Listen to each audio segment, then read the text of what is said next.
Isso. Então, bom dia para todo mundo, né? Estamos hoje aqui para mais uma aula nossa da disciplina de Economia Política. E antes de eu iniciar, eu queria passar alguns recados, tá? O primeiro é com relação a esse slide da aula de hoje, que está escrito slide 7 lá no SIGA. Acabou passando batido, e o slide 7 ele está com todo o conteúdo da unidade 2, tá? Então ele está com 40 e poucos slides aí. E, na verdade, se vocês abrirem o slide 8, vocês vão ver que mais da metade do slide 8 está dentro do slide 7. Então, terminando a aula, eu já vou corrigir isso, tá? Porque caso alguém vá imprimir o material, se imprimir o 7 e 8 do jeito que está, vai acabar imprimindo duas vezes. Então, terminando a aula aqui, eu já corrijo isso lá no ambiente, tá? Que é um slide mais curto. Hoje a aula ela é um pouquinho mais curta do que o normal, tá? Então, acho que já estamos com 34, um público bom. Vamos lá para a nossa aula. A qualquer momento, lembrando, vocês podem me interromper, tá? No chat ou com o microfone, tá? Que eu pauso aqui para a gente poder sanar as dúvidas. E no final também, né? Eu vou parar a gravação, mas eu fico um tempinho mais aqui na sala para tirar alguma dúvida, tá? Lembrando que a atividade 1, que é o questionário, ela está aberta. Acho que umas 6, 7 pessoas já fizeram pelo menos uma tentativa. Teve gente que já na primeira conseguiu 100%, né, conseguiu a nota 10, e acho que a menor nota que eu vi até agora foi 70, que é uma nota acima da média, tá? Então teve acho que os 2,70, teve 80, 90 e 100. Né? Então, para a primeira tentativa, quem quiser fazer já está liberado, mas eu ainda peço para esperar um pouquinho, porque como ele vai até o dia 21, né, tem tempo, tem conteúdo ainda para a gente poder explicar e sanar bem as dúvidas, joia? Então, hoje, a gente ainda vai falar um pouquinho sobre a evolução da ciência econômica, com base nas aulas passadas. Tá? Ainda é uma revisão do conteúdo, ainda é para amarrar um pouco a questão do aspecto histórico, então não vai ter muita novidade aqui, tá? A sala de hoje eu só comparo um pouco mais uma era com a outra, um período com o outro. Então, o pensamento econômico, ele passou por diversas fases, né, como a gente já viu, que se diferenciam amplamente com muitas discrepâncias e oposições. Porém, né, a evolução desse pensamento, ela pode ser dividida em dois grandes períodos, a fase pré-científica e a fase científica econômica. Lembrando que, assim, pré-científico não significa ausência de ciência ou ausência de estudo. Pré-científica porque o método não era repetitivo, o método não era muito confiável, tá? E também você tinha poucos registros disso para poder ter a validação científica. Deixa eu ver aqui, tem pedido de permissão para entrar na sala aqui. Então, a fase pré-científica, ela é composta por 3 subperíodos, né? A antiguidade grega, que ela se caracteriza por um forte desenvolvimento nos estudos político-filosófico. Então, aquela época do estudo, até antes mesmo da economia medieval, né, que foi precedida pela filosofia, né, de Sócrates, Platão, Aristóteles, e ela basicamente não tinha uma organização muito precisa, né? Justamente porque você tinha vários filósofos, né? Os políticos basicamente eram geralmente os filósofos, né? Lembrando que a filosofia é o estudo, em resumo, né? É o estudo dos porquês, então tinha muito questionamento, tinha muita curiosidade para saber ação e reação, por que se eu fizer isso o comportamento é aquele, por que se eu fizer, né, tal ação o comportamento é esse outro. Então, você tinha uma fase muito de teste, com muita teoria, tá? E não tanta aplicação prática. Já na Idade Média, né, ou medieval, ou também conhecida como Idade do Pensamento Escolástico, aquela filosofia, ela passou um pouquinho mais para o lado da teologia, que foi onde a igreja começou a fazer a dominação, né? E as tentativas de moralização das atividades econômicas centradas naquilo que era o que a igreja considerava, na verdade, como correto ou não. E logo na sequência, né, ainda na fase pré-científica, a gente tem o mercantilismo, que é onde, já na fase do iluminismo, começou a haver um questionamento da igreja e uma certa expansão dos mercados consumidores e, consequentemente, do comércio. Lembrando que na fase do mercantilismo, né, aquilo que passou a ser o foco é o excedente de produção.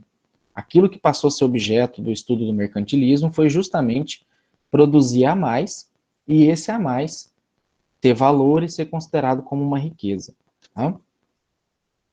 Já a fase científica, ela pode ser dividida na fisiocracia, na escola clássica e pensamento marxista.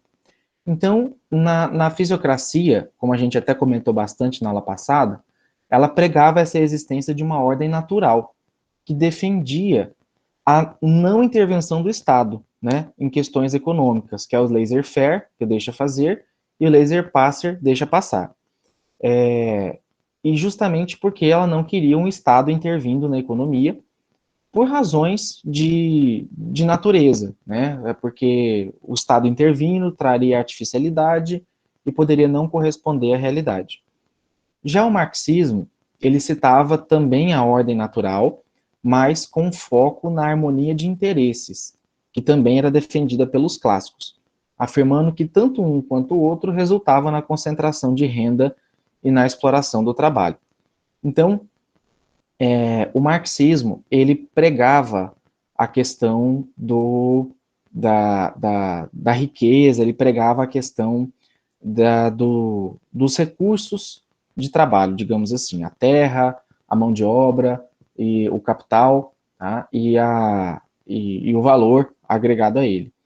Então, o que o marxismo pregava era que você tinha que ter não aquela relação de empregador e empregado, né, ou de quem manda e quem obedece, mas você tinha que ter uma certa união, né, dos fatores de produção, que a gente vai discutir isso na próxima aula com mais afinco, essa questão dos valores dos fatores de produção, e a teoria marxista, ela é muito bonita na teoria, mas na prática ela é muito difícil de ser cumprida, né? Por quê? Porque para você ter um certo nivelamento, para você ter as mesmas condições, as mesmas igualdades, digamos assim, você também teria que ter os mesmos fatores, a mesma, os mesmos interesses, e nem sempre isso acontece, tá?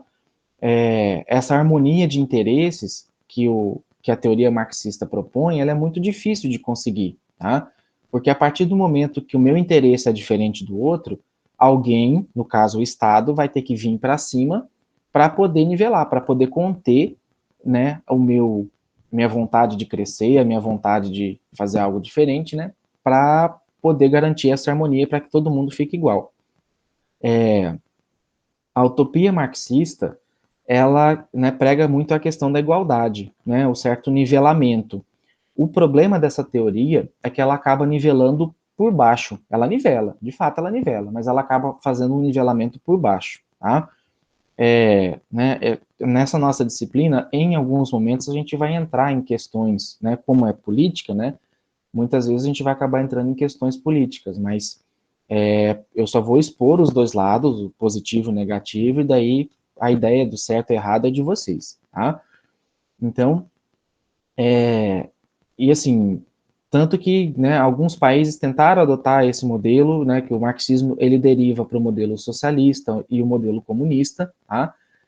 O socialismo e o comunismo, eles têm algumas diferenças entre ele, o comunismo é um pouco mais radical, mas são modelos que têm, né, algumas vantagens, mas também têm desvantagens. E, ao meu ponto de vista, não significa que está certo, as desvantagens são maiores que as vantagens, tá? Principalmente do ponto de vista de liberdade, do ponto de vista de democracia, né, que são valores que eu particularmente acredito bastante. Né, a gente tem alguns exemplos aí de países que a gente vai comentar durante algumas aulas, que são adeptos, né, do marxismo, do socialismo, do comunismo, e, né, tem vantagens e desvantagens. Até a questão, né, entrando um pouquinho aqui da Guerra Fria, né, da União Soviética junto com os Estados Unidos, para ver quem que, né, detinha maior conhecimento, tecnologia, que foi, entre outras coisas, o avanço tecnológico e a chegada do homem na Lua, tá? Hoje a gente está vivenciando uma segunda Guerra Fria, que é a guerra pela vacina, né? Quem é que vai produzir a vacina primeiro, né? Então você tem a Rússia, que tem lá um governo meio socialista, meio comunista, tá? E você tem de outro lado os Estados Unidos, que é um governo abertamente, popularmente capitalista.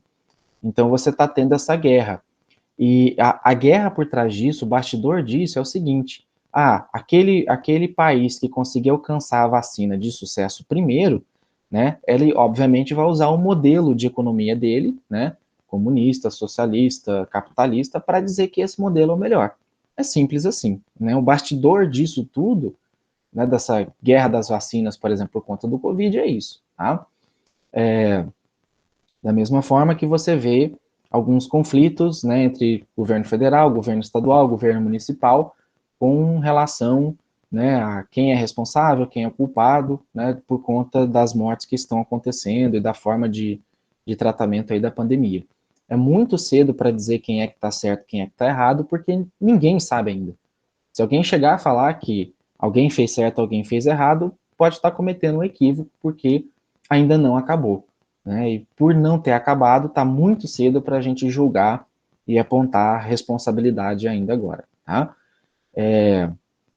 E, apesar de fazer parte da fase científica, convém ressaltar que a escola neoclássica e o keynesianismo, eles diferenciam-se dos outros períodos por elaborar princípios teóricos fundamentais e revolucionar o pensamento econômico, merecendo, portanto, um destaque.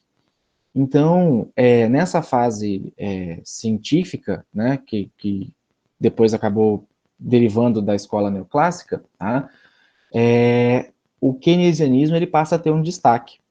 E o keynesianismo, ele é um período, John Keynes, ele é um cara que foi muito importante para a economia, e o modelo dele é um modelo que já está um pouco ultrapassado, mas em situações de crise econômica, tal como essa que a gente está vivendo agora, é um modelo que é válido, é um modelo que todo mundo socorre a ele. Tá? Então, ele ser usado por muito tempo, ele fica velho e perde eficácia. Mas em períodos de pandemia, em períodos de crise econômica, em períodos de recessão econômica, é um modelo que é muito válido a adoção. Então, é na escola neoclássica que o pensamento liberal se consolida e acaba surgindo a teoria subjetiva do valor. Tá? Na teoria keynesiana, procura-se explicar as flutuações de mercado e o desemprego, suas causas, sua cura e seu funcionamento. Então, a teoria keynesiana, ela vai explicar justamente o comportamento do mercado e o comportamento do mercado frente ao desemprego.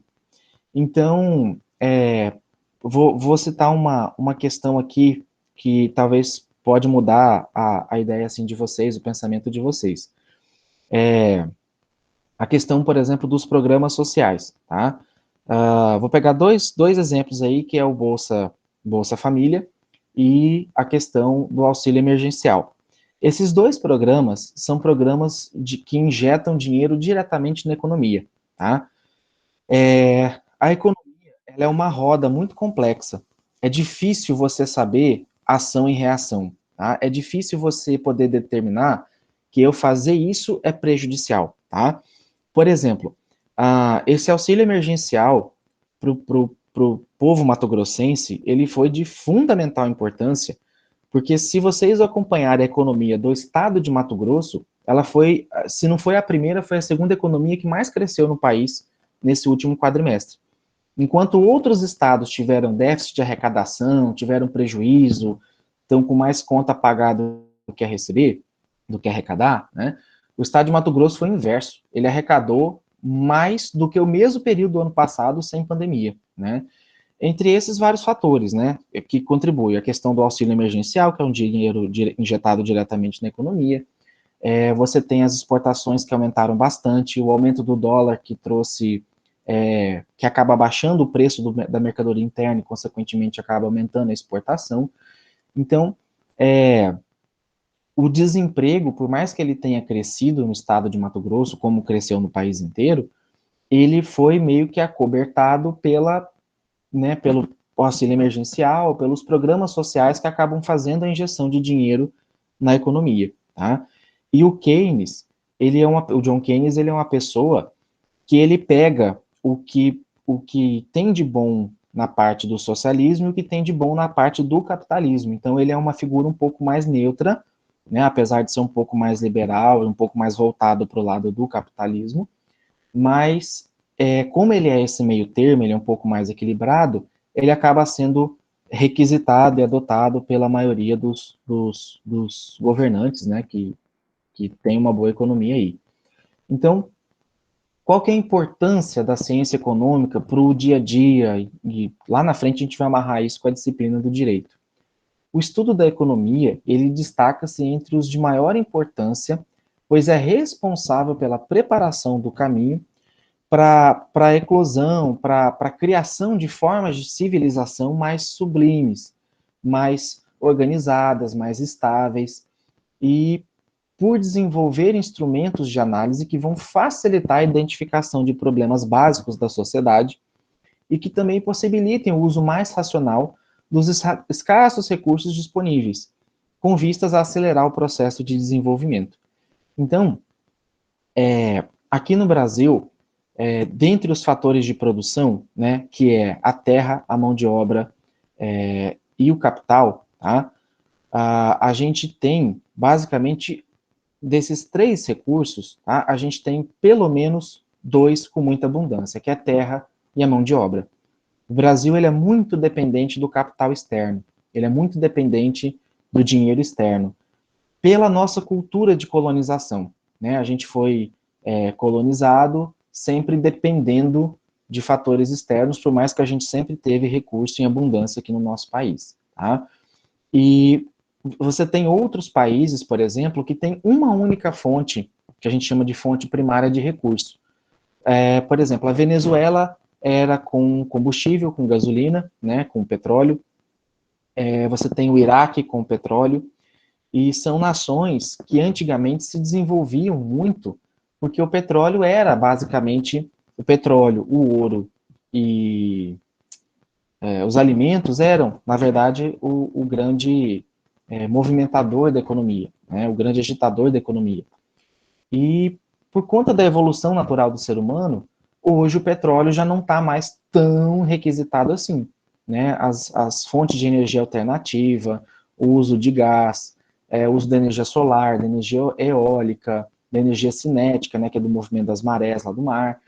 Essas fontes alternativas de energia, elas acabaram diminuindo a dependência do petróleo e, por consequência, muitos países acabaram quebrando, né? Em maio, a gente chegou a ter o preço do barril de petróleo em 20 dólares negativos.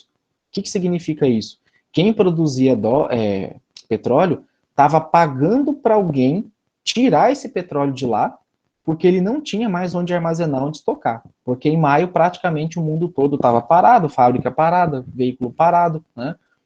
Então, foi a primeira vez na história que o barril de petróleo atingiu um valor negativo, né, na venda futura, que é justamente para se livrar daquele petróleo, né, porque não tinha mais, para armazenar custa um valor e ficava mais caro armazenar do que ele pagar para alguém lá e tirar esse petróleo de lá. Então, a Europa, a gente considera como país desenvolvido, né, muito mais do que o Brasil, só que a Europa é um continente pequeno, são países pequenos, são países que já são civilizados, têm uma história de civilização muito mais antiga, né? Então, muitas vezes não dá para a gente comparar o que acontece lá com o que acontece aqui, tá? O Japão é um país que foi arrasado pela Segunda Guerra Mundial, é um país que tem montanha, pedra e mar, né? Não tem terra para explorar, não tem terra para produzir como a gente tem aqui no Brasil, e é um país desenvolvido. É um país altamente endividado, mas é um país considerado desenvolvido. Tá? Então, como é que explica isso? Né? Por que o Japão é, assim, relativamente é mais desenvolvido que o Brasil? Né? Então, você tem fatores culturais, você tem... aí vou citar um exemplo. Né? No Japão, você não vê lixo na rua, você não vê as pessoas jogando lixo na rua, você não vê ninguém lá brigando por estar usando máscara ou não. Né? Então, é diferente isso, é uma questão cultural. E isso faz com que o fator cultural também tenha um certo peso para a economia. Tá? Quantas pessoas aí acabaram pedindo o auxílio emergencial, sendo que eles não atendiam o critério, ou sendo que eles tinham renda, inclusive, renda formal, né? Acho que quase 26, 28 mil servidores públicos que acabaram sendo contemplados e eles tinham renda. Né? Então, em outros países, em outras culturas, isso não seria, a própria pessoa não faria esse pedido. Tá? E alguns fatos importantes para considerar na análise da evolução da ciência econômica. O ambiente econômico do autor ou da escola, da época em que surgiu, né, as ideias econômicas, elas estão vinculadas ao contexto que surgiram. Então, cada uma dessas ideias, elas surgiram porque a sociedade estava mudando e a sociedade também estava evoluindo. Tá? Isso não impede de extrapolarmos elas no contexto. Então, não é porque essa ideia surgiu lá atrás que ela ficou lá atrás. A ideia, vocês lembram lá da matemática, quando tinha a interseção, né, que você tinha um círculo dentro de outro círculo e um pedaço ali em conjunto que era igual, né, que a gente chama de interseção, que são os períodos de transição. Então, uma ideia que surgiu há 400 anos atrás, que acabou ficando obsoleta, defasada, pode ser que hoje ela retorne como uma ideia válida. Tá? E cada autor ou escola tem por base as ideias de outros autores. Então, eu estudei esses pensadores, eu estudei, né, esses contribuintes, esses autores da economia, e eu vejo aquilo que ele acertou, aquilo que ele errou, e vou construindo uma nova teoria, vou construindo um novo modelo econômico. E esse conhecimento prévio de cada um ajudou a acertar e errar, acertar mais e errar menos. Então, a contribuição de um autor pode ser um melhor esclarecimento ou uma melhor elaboração e até mesmo a refutação de formulação anterior. O que é refutar? É eu excluir, é eu não aceitar. Né? Não, eu desconsidero, eu refuto essa sua ideia. Então, esse movimento é natural. Tá? Na administração tem isso, no direito tem isso, na contabilidade tem isso, porque faz parte da ciência social aplicada. Aquilo que é verdade hoje, aquilo que é considerado certo hoje, daqui a alguns anos já pode não ser mais considerado como correto, tá? Ou aquilo que não é aceito hoje, daqui a alguns anos possa ser considerado como aceito. Então aqui só tem um, um, um desenho que explica um pouquinho melhor, né? Então, na antiguidade grega, as ideias econômicas tinham um caráter mais filosófico, né? Nem tanto prático, né? Ele era mais teórico. Na antiguidade romana, as ideias econômicas eram vinculadas um pouquinho mais à política, tá? Começou-se a envolver mais a política nisso, na gestão das cidades, tá? Das polis. O período medieval, as ideias econômicas eram influenciadas pela moral cristã, então a igreja que era a grande detentora, né, do conhecimento e ela que acabava balizando a economia e a evolução da sociedade, e o mercantilismo, que é a última etapa da fase pré-econômica, da pré-científica, perdão, com as ideias econômicas voltadas ao comércio de metais preciosos. Tá? E aí, na fase 1, que foi a fase de criação científica da economia, tá? A gente veio com a fisiocracia, né? Relembrando novamente, então ela expunha que o universo é regido pelas leis naturais absolutas, imutáveis, né? E que, por meio dessa razão, dessa lei natural, pregava o liberalismo econômico, né? Com o deixa fazer e o deixa passar. Então, a fisiocracia, ela condenava as monarquias que ficavam regulando o que produzir, como produzir, ficavam regulando para quem vender, e regulava até mesmo para quem podia vender, tá? Essa característica, até hoje, a gente observa na economia. Não sei se vocês viram uma notícia que saiu ontem, anteontem, dos Estados Unidos, assim, na verdade, criticando o Brasil por conta do preço do etanol, tá? Então, o preço do etanol do Brasil é muito mais baixo que o etanol americano, e o presidente Donald Trump queria que o Brasil limitasse a venda do combustível para que não aplicasse sanções ao Brasil por outros tipos de comércio. Então, por exemplo, é como se os Estados Unidos estivessem dizendo assim, você só vai vender, um exemplo, tá? 1 milhão de litros, porque se você vender acima disso, você vai me prejudicar e eu vou te prejudicar, então, em outro ponto, tá? Lá na unidade 4, a gente vai discutir essa questão dos mercados internacionais, a gente vai discutir um pouquinho sobre essa regulação, né, a questão das taxas, das sanções econômicas, dos incentivos, mas isso é só para adiantar um pouco aqui. Então, é esquisito, assim, você né, fazer esse tipo de comparação, esse tipo de exigência para um outro país, porque você está criando uma barreira para ele, né? Ele se programou para produzir e, de repente, está alguém lá dizendo que você não pode vender para alguém, né? Então, não sei se vocês lembram também, um tempo atrás, eu acho que era um navio da Ucrânia ou da Rússia, que ele estava atracado aqui no Brasil, e a Petrobras estava pedindo autorização para o governo americano para poder abastecer esse navio, porque esse navio era de um país aí, membro de um país que era inimigo dos Estados Unidos. E se a Petrobras abastecesse esse navio, ele poderia estar colocando o Brasil num impasse político, num impasse diplomático com os Estados Unidos. Então, olha que ponto a gente chega, né? Não poder abastecer um navio ali que não teria combustível para retornar, tá? E o fato de eu abastecer aquele navio poderia gerar um problema econômico. Um outro ponto mais próximo da nossa realidade, que mostra essa questão do imperialismo, das barreiras que os governos impõem no comércio, né? Eu moro aqui em Cáceres, que é uma cidade que está a 100 quilômetros de San Matias, na Bolívia. E na Bolívia, já tem uns 8 anos, eu acho, que eu não vou lá. Mas na época, a gasolina aqui no Brasil estava em torno de 3,50, 3,60, 3,80.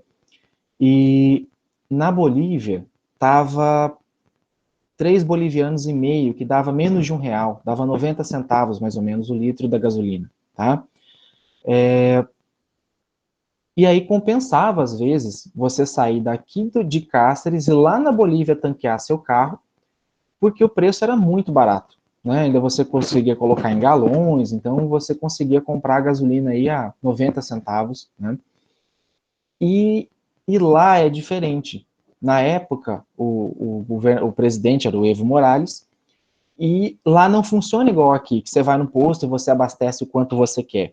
Lá, o governo, ele subsidia a gasolina. Então, para estar custando 90 centavos, o governo está pagando R$ 1 em cima, né? Então, ela custa R$ 2, você paga 90, o governo paga R$ 1,10, por exemplo, tá? Ela é subsidiada, como é na Venezuela, como é em outros países. E aí, como ela é subsidiada pelo governo, o governo ele manda uma cota, ele calcula quantos carros tem ali na região de São Matias, e ele fala assim, ó, 2 caminhão-tanque é suficiente para abastecer a cidade de São Matias. E é isso que eu vou mandar de combustível para lá. E aí o que acontecia? Muitos brasileiros, inclusive eu, ia lá para abastecer, e isso fazia com que faltasse combustível para quem morava mesmo ali em São Matias. Então, o próprio governo começou a restringir o abastecimento em veículo de placa brasileira. Só abastecia em veículo de placa boliviana, porque o entendimento é que se o brasileiro abastecesse, poderia faltar para os habitantes ali da cidade de São Matias. Tá? Então, assim, o que a fisiocracia condenava era isso. Não, deixa a gente vender para quem eu quiser, deixa eu produzir para quem eu quiser vender, né? Deixa eu produzir a quantidade que eu quiser produzir, tá? Então, essa é a diferença da fisiocracia, tá? Já o período clássico, da escola clássica, ele estudava as causas do desenvolvimento das nações. Então, por que, que essa nação aqui desenvolve mais do que aquela? Por que, que essa aqui está melhor do que essa? Tá? E como que a riqueza que essas nações produziam eram distribuídas? Tá? Então, eles analisaram a economia mais pela ótica da microeconomia, ou da ótica microscópica. Tá? E alguns autores da escola clássica, foi o Adam Smith, a gente vai falar bastante deles, né? O Thomas Roberto Malthus, David Ricardo, John Stuart Mill, Jean-Baptiste Say, tá? A teoria do Say, e o Karl Marx, tá? Ainda que o Karl Marx não fosse tão utilizado, mas a teoria dele era muito difícil de ser refutada, tá? Em alguns pontos. A fase 2 foi a fase de elaboração dos princípios teóricos fundamentais. Então, o que consistiu essa segunda fase? A partir de 1870, o pensamento econômico passava por um período de incerteza diante das teorias contrastantes, tá? A marxista, a clássica e a fisiocrata. Esse período conturbado só teve o fim com o advento da teoria neoclássica, em que se modificaram os métodos de estudo econômico. Então vejam que o que mudou foi a metodologia, não foi a teoria. Tá? Através deles, buscou-se a racionalização e otimização dos recursos escassos. O que era o ponto de gargalo aqui? Tem um ditado muito conhecido que ele diz o seguinte: você mede a força de uma corrente pelo seu elo mais fraco.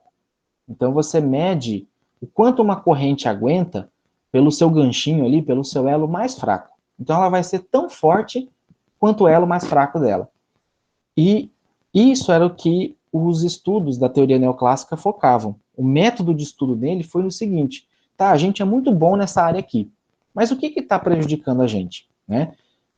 Não adianta eu ser um país riquíssimo do ponto de vista de combustível, né, se eu não tenho o que comer. Ninguém vai comer combustível, ninguém vai comer gasolina, ninguém vai tomar querosene, né? Então, eu preciso ver como é que eu vou transformar esse combustível, essa gasolina, esse querosene, em comida, tá? Sem que eu perca muito, né? Então, na teoria neoclássica, o homem saberia racionalizar e, portanto, ele conseguiria equilibrar seus ganhos e seus gastos, de maneira em que aquele excedente de produção, né, pudesse se tornar uma vantagem para ele poder negociar, para ele poder barganhar com os recursos que ele não tinha ou que ele tinha com certa escassez. Então, é nessa teoria neoclássica que se estabelece o pensamento liberal, que esse pensamento, né, ele acabava doutrinando um sistema econômico competitivo, tendo automaticamente para o equilíbrio um nível pleno de emprego dos fatores de produção. Então, esse sistema econômico competitivo ou sistema equilibrado que o pensamento liberal ele estabelece, ele defende, é quando você tem os fatores de produção equilibrados. Então, quando você tem, por exemplo, a terra ou os meios de produção, você tem o capital e você tem a mão de obra, tá? Aqui no Brasil, como eu já mencionei, a gente tem a mão de obra em excesso, mas, professor, como é que você sabe que a mão de obra está em excesso? Por conta do desemprego. Né? Eu já tenho um mês que eu não acompanho o dado, mas hoje está próximo de 13, 14 milhões, mais ou menos, o índice de desemprego no Brasil. Né? Eu não sei, acho que não teve uma atualização ainda dos números, porque essa pandemia com certeza contribuiu para o aumento do desemprego. Né? E o que eu chamo de desemprego é o emprego formal, de carteira assinada. Tem muitas pessoas que ficaram desempregadas, mas já buscaram uma atividade autônoma. Né? Então, em tese, elas podem até estar desempregadas, mas elas não estão sem renda. Tá? Então, essa questão de emprego e renda são dois pontos diferentes também. Tá?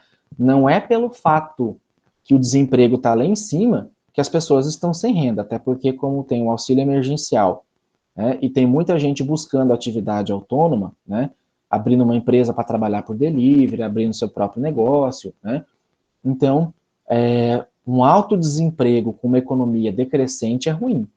Agora, o alto desemprego isolado, sem ver como é que está o crescimento do PIB, né, como está a renda das famílias, é fazer uma análise equivocada, tá? Então, a gente nunca pode olhar só um dado sem relacionar ele com o outro, tá? É lógico que um desemprego alto assusta. Acho que muitos de vocês, se não, né, talvez passaram por dificuldade aí nesses últimos meses, né? Várias pessoas aí, vários empresários aí eu vi, né? Nunca a gente viu tanta loja com plaquinha de aluga-se ou vende-se, né, por conta desse período, mas me parece que aos poucos as coisas estão retomando. Pelo menos aqui em Cassis, o comércio já voltou a ficar bem aquecido. Tá? Não sei Campos de Julho, Diamantino, onde a gente tem alunos também. Tá? Deixa eu só ver se no chat tem alguma pergunta aqui. Isso, ó, o pessoal até colocou aqui, eu não estava acompanhando o chat aqui, né? O navio iraniano. Obrigado, tá? Pelo esclarecimento. Então, assim, esse tipo de questão, tá? Da teoria neoclássica, que pregava esse pensamento liberal, né? A ideia liberal é uma ideia muito boa, muito bacana. Só que ela também tem suas falhas, tá? Antes de eu avançar aqui. E aí, nessa pandemia, também mostrou os problemas que, às vezes, uma economia liberal dá também de distorção, tá? Nesses períodos de escassez de recurso, como, por exemplo, o álcool em gel, a ivermectina, produtos ligados, né, à sepsia aí por conta do vírus, vocês viram que deram uma disparada de preço. Eu vi pessoas pagando quase R$ 70 num frasquinho de 500 ml de álcool em gel, né? Então, lei da oferta e da procura, que a gente vai estudar sobre ela na unidade 3. Mas é como é que eu chamo? Uma desfiguração, é uma desvirtualização do que seria o liberalismo como um todo, tá? O laissez-passer, tá? O laissez-faire. Então, você não pode deixar também assim muito livre, o comércio muito solto, porque senão você pode acabar favorecendo a questão chama de cartel, de preço predatório, né, de exploração. Então, por mais que, por exemplo, o Estado de Mato Grosso publicou no Diário Oficial esses dias uma tabela de preço médio de medicamento, né? Então, saiu uma relação com vários medicamentos lá e o preço médio desse produto. Então, com isso, fica fácil de saber como é que qual é o preço médio, qual é o preço base de um produto, porque às vezes o preço pode subir mesmo porque está faltando, né? E aí é natural que as fábricas aumentem o preço e isso venha como uma reação em cadeia, tá? Agora, o que não pode acontecer é um ou outro comércio aproveitar da situação e aumentar o preço sem que tenha aumentado o custo para ele, tá? E isso é ilegal. Uma outra questão também que vale observar foi uma coisa assim muito estranha que me chamou a atenção nisso, desse período de pandemia. Muitos gestores públicos, prefeito, governador, né, eles ficaram com medo de fazer, por exemplo, algumas aquisições, algumas compras públicas, justamente porque o preço estava muito elevado. Né? Então, olha a situação. Se eu não compro, as pessoas morrem. Né? Se eu compro com preço elevado, eu sou responsabilizado por isso. Tá? Então, quem é gestor público, quem está sendo gestor público nesse momento, está passando por uma situação muito complicada, né? Porque você precisa comprar, né? E aí, se você não tiver uma boa equipe que de fato garanta o menor preço, você acaba sendo responsabilizado. Então, se você faz, você pode ser punido. Se você não faz, você também pode ser punido. Então, olha que ponto que a gente chegou, tá? E aí, a fase 3, que é a fase atual da ciência... Ah, tá. Antes de eu avançar aqui na fase 3, eu vou dar uma dica aqui para vocês que eu achei muito interessante. Não sei se todos vocês já têm instalado, tá? Isso aqui é assunto da aula, mas não diretamente, tá? Não sei se vocês têm instalado aquele aplicativo do Nota Mato Grosso, Nota MT. Deixa eu abrir aqui na câmera para mostrar para vocês. E não sei se todos vocês fazem uso, né, desse recurso. Você concorre a prêmio, né? Você sorteia tudo, né? E deixa eu abrir deixa eu ver aqui na câmera mais um pouquinho. Não sei se vocês conseguem ver, tem uma opçãozinha bem aqui do lado, escrito menor preço. Deixa eu colocar meu dedão aqui em cima, tá? Chega aqui, menor preço.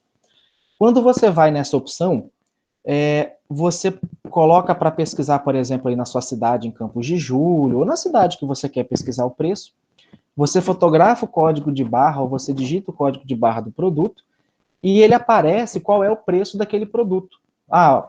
Por exemplo, um litro de leite, né?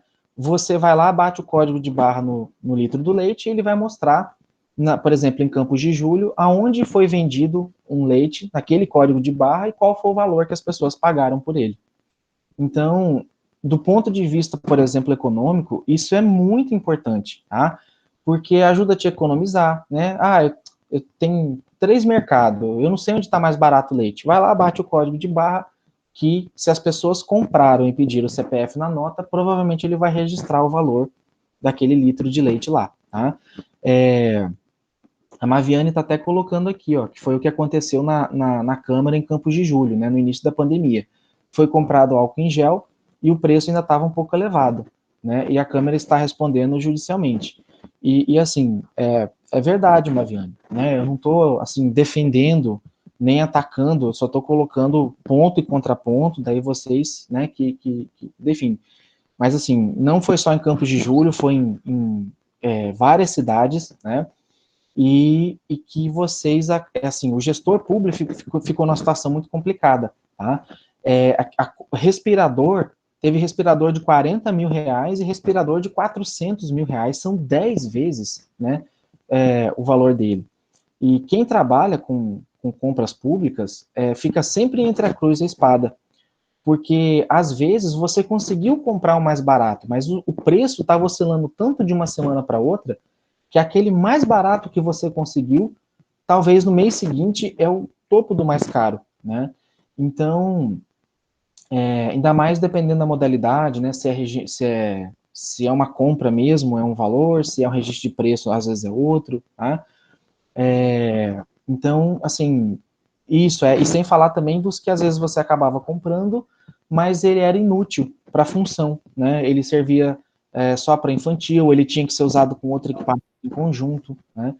Então, essa pandemia acabou gerando essas situações, né? Que, obviamente, não vai eximir o gestor da responsabilidade, mas pode atenuar uma pena, né? Uma responsabilização justamente por conta desse período, como eu falei, ninguém passou por isso antes, a última pandemia foi há exatamente 100 anos, e a sociedade era outra naquele momento, né? Não existia compras públicas, não existia controle público de gasto, não existia internet, não existia televisão, né? Então, a sociedade vivia de uma outra maneira, tá? Mas, professor, só uma pergunta. Sim, claro. Então, já que estamos entrando nesse assunto ali da pandemia e tal, Uhum. então isso houve muito desvio de dinheiro, certo?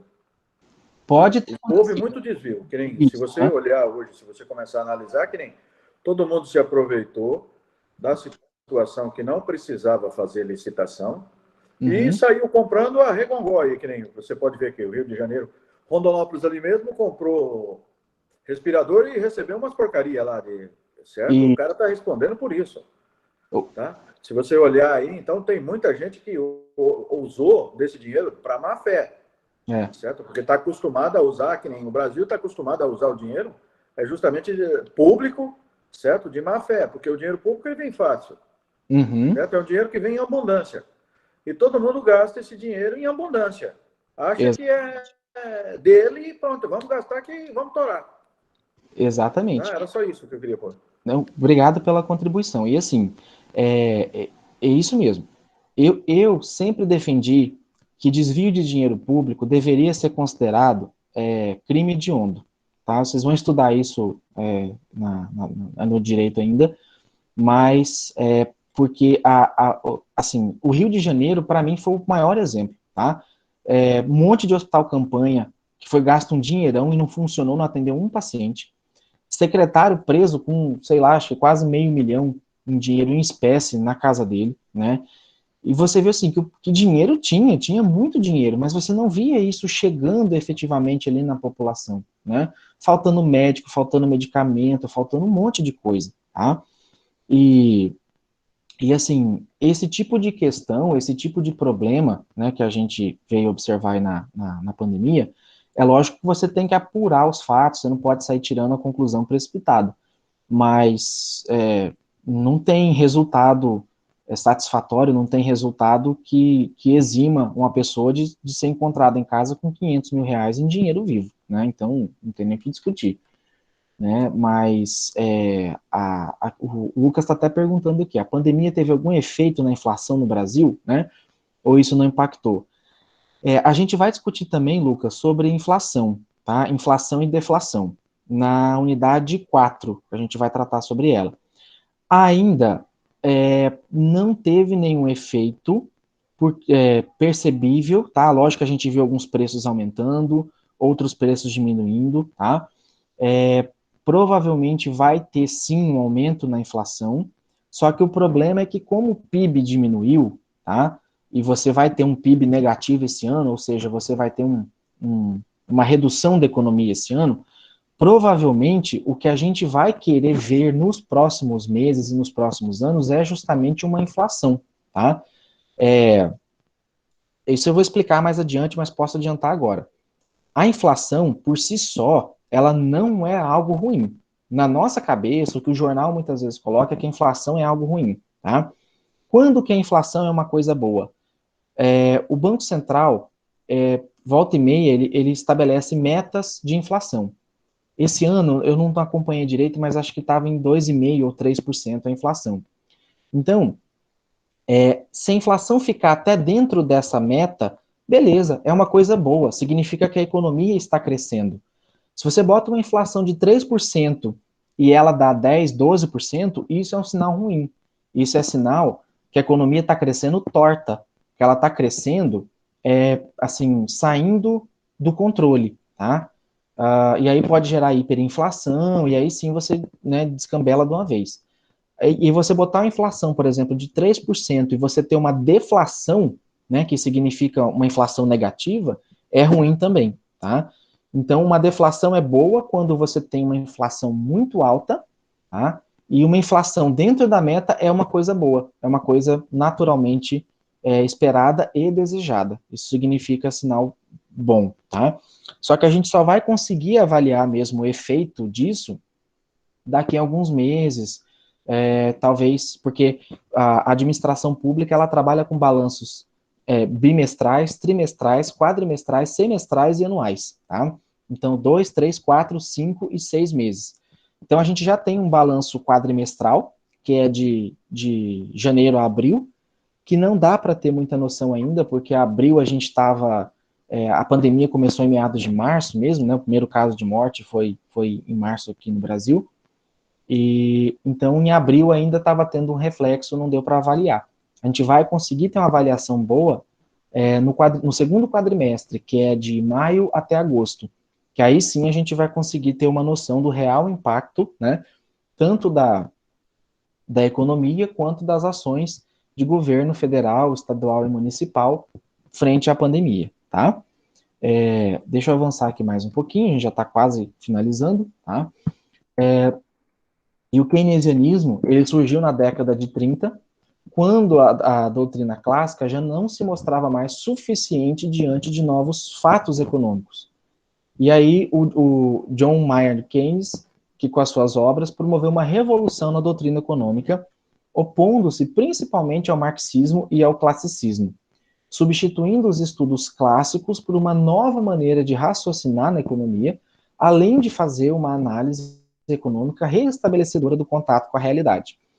Só para a gente chegar aqui no contexto do keynesianismo, pessoal, Lembrando que em 1930, a gente passou pela quebra da Bolsa de Nova York, que na verdade foi em 1929, tá? Que você tinha um monte de papel que não valia nada, você tinha um monte de produto que foi produzido e não tinha mais para quem vender, para quem entregar, né? Você tinha uma fragmentação de papéis na bolsa, a bolsa não tinha controle de quantos títulos eram emitidos, e de repente tinha um monte de título podre, e você era dono de um monte de papel, um monte de dinheiro que não valia nada. Por isso a bolsa quebrou, tá? Então, só para exemplificar, para ficar um pouquinho mais claro, de uma maneira mais simples, acho que quase todo mundo aqui já colecionou um álbum de figurinha na vida, né? Eu já, quando era criança, acho que a maioria de vocês também já comprou figurinha, já trocou figurinha, né? Ou era do chiclete, ou você comprava mesmo na banca de revista, aquelas figurinhas, o álbum e as figurinhas, né? E aquilo tinha um valor quando o álbum estava em circulação, né? E sempre tinha aquela figurinha que valia mais, porque ninguém tinha ela, e a figurinha que valia menos, porque todo mundo tinha, né? Então, na época da quebra da Bolsa de Nova York, todo mundo tinha as mesmas figurinhas. E você não conseguia trocar essa figurinha com mais ninguém, porque ninguém queria mais aquelas figurinhas, tá? E aí, por figurinhas, entendam-se a metáfora por dinheiro, né, na época, e por dinheiro, no caso, títulos, né, de participações de empresa e tal, e também por sacas de café, sacas de arroz, né, os alimentos. Então, às vezes eu queria carne, mas ninguém produziu carne, todo mundo só plantou, né? Então, isso começou a desvalorizar, tá, os produtos como um todo mundo tinha a mesma figurinha, e aí, né, acabou quebrando a bolsa, entre outras coisas, tá? Isso de maneira mais simples para vocês poderem compreender na época. E aí, o que Keynes falou era que havia uma flutuação econômica que acabava levando todo mundo a querer, assim, ser rico ou crescer ou querer gerar riqueza da mesma maneira, tá? E com isso, todo mundo querendo a mesma coisa, você tinha excesso de um lado e falta de outro, tá? Excesso de produção de um lado e escassez do outro. E com isso acabava gerando desemprego, faltava empregar a mão de obra, né? Lembrando que nessa época aqui também, de 1930, a gente estava tendo as revoluções industriais, né? Já estava na segunda revolução industrial, e a mão de obra que era predominantemente no campo, tá? Acabou indo para a cidade. E essa mão de obra, quando ela estava no campo, ela tinha onde morar, ela tinha o pouco que tinha para comer, mas tinha o que comer, tinha como sustentar a sua família, né?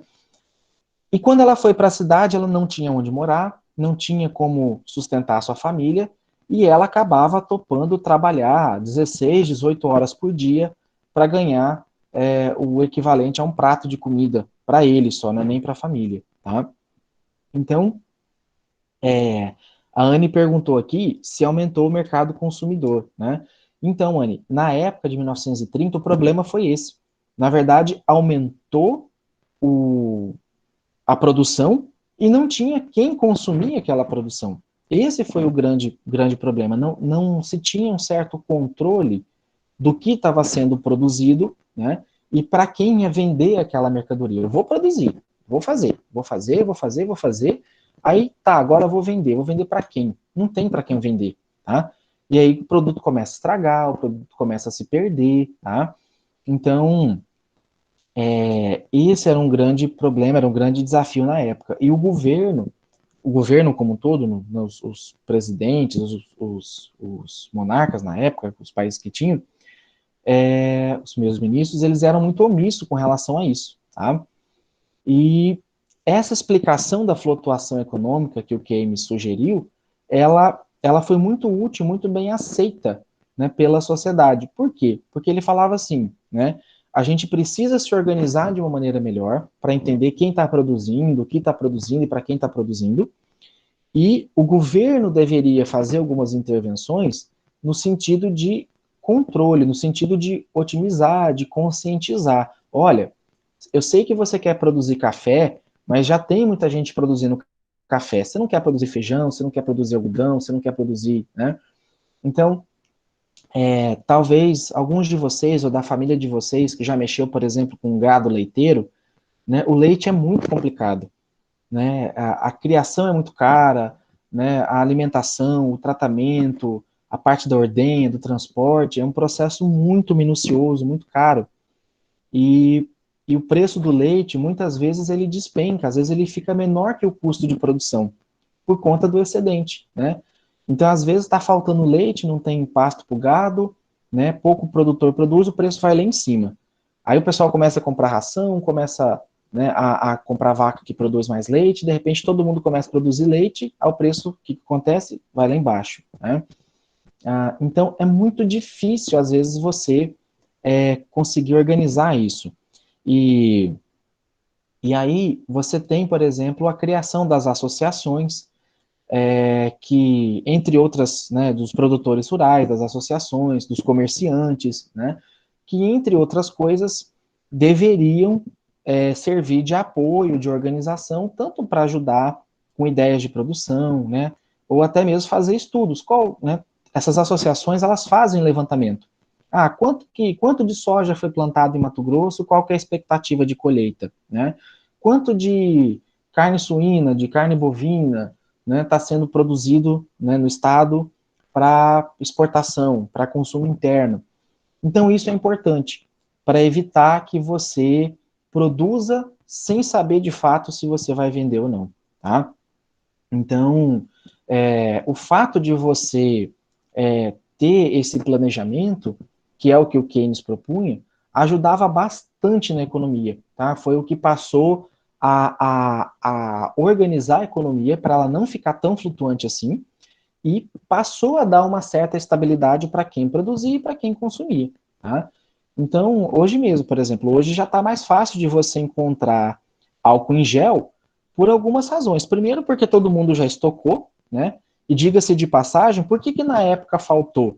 Porque o desespero na TV, nas mídias sociais foi tão grande que eu estava um dia lá em Cuiabá, no Atacadão, e eu vi gente saindo na porrada lá por causa que uma pessoa estava levando 4 caixas de álcool em gel e falando que é para ele e para a família dele, né? Ninguém vai consumir 4 caixas da quase 48 frases, não, quase 96 frases, era 24 cada caixa de álcool em gel, né? Sendo que outras pessoas poderiam precisar, né? Enfim. Então, hoje a nossa economia ela é um pouco liberal, né? Você não tem o governo intervindo tanto assim na produção, mas ao mesmo tempo também você precisa de uma certa organização, você precisa de alguns freios para poder controlar, porque senão sai fora de controle, né? Imagina se todo mundo começar a fazer álcool em gel, daqui a pouco começa a faltar outros produtos, tá? Tanto que a demanda foi tão grande que algumas empresas começaram a pegar gel de cabelo e misturar com álcool para fazer o álcool em gel, tá? Que é aquele um pouco mais melequento, vocês já devem ter ido estabelecimento assim, que às vezes você passa na mão e fica aquele trem pregando, né? Não necessariamente que foi do gel de cabelo, mas é o mesmo tipo de gel que é usado em gel de cabelo, tá? Porque tem um bromato, não sei, que é usado, um produto químico que é usado no álcool em gel, que estava faltando para bastante pessoas, bastantes lugares, tá? Então, com isso, pessoal, eu encerro aqui esse conteúdo, tá? Os conceitos fundamentais, os problemas e temas relevantes da economia a gente vai tratar na nossa próxima aula, que vai ser na terça-feira da semana que vem, tá? Novamente aqui eu reforço o pedido de desculpa, porque o slide 7 que está no SIGA está errado, ele está com o 7 e o 8 junto, eu já vou arrumar ele aqui agora, tá? Para ficar só o 7, que é só esse da aula de hoje. E na próxima aula, né, a gente conversa um pouco mais, vai tratando um pouco mais desse assunto, tá? E a gente começa a entrar aí sim na economia como um todo. Então, estou aberto aqui para alguma pergunta, para algum comentário, tá? Tem alguns colegas que se matricularam de outros campos, aí eu peço para vocês procurarem os líderes, tá? Para adicionar vocês no grupo. E outro recado que eu queria dar aqui também, se vocês forem dentro do SIGA, se vocês acessarem, deixa eu só logar aqui de novo para para mostrar para vocês, já dá para ver a divisão dos grupos, tá? Ah, eu não sei que grupo que eu tô, não está aberto ainda a atividade em grupo, a atividade que está aberta é o questionário, tá? Mas caso vocês queiram ver quem está no grupo de vocês, né, já para ir fazendo algum contato, vocês podem vir. Deixa eu só localizar aqui onde que está, peraí. Deixa eu projetar aqui, que fica mais fácil.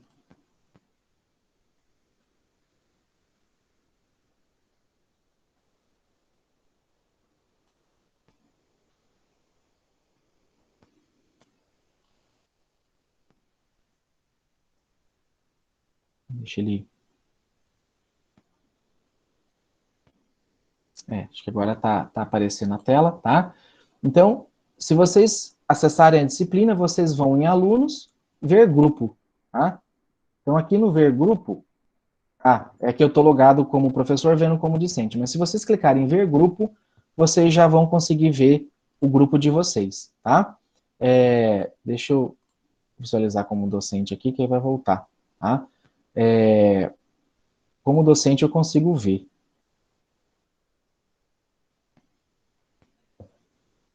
Vou projetar aqui rapidinho. Tá? Então, tem aqui o grupo 1, com 6 pessoas. Deixa eu só ver se está aparecendo. Tá. O grupo... Aqui ele saiu fora da ordem, tá? Grupo 10. Tá? Grupo 2.